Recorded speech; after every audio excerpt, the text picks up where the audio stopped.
Hey there guys, what is up? In this video, we are going to show you how to change your country in your chess.com account. Now, if you want to change your country for one reason or another, it's actually quite simple. All you need to do is, of course, sign into your account. And once you're logged in and you are in your homepage, I want you to look to the lower left corner of your screen. These menu here, you want to click on the cogwheel for settings, and this pop-up will appear. You want to click on all settings here, like so, and we are going to be brought to the settings page.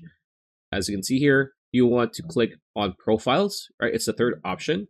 So, and in your profile, you're actually going to see the flag of the country you are in, or the default country that is set to your account when you first make it.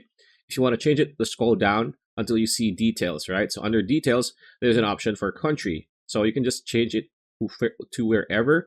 For example, you want to move to, say, there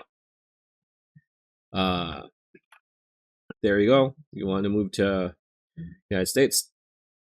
There you go. And then all you need to do is click on save.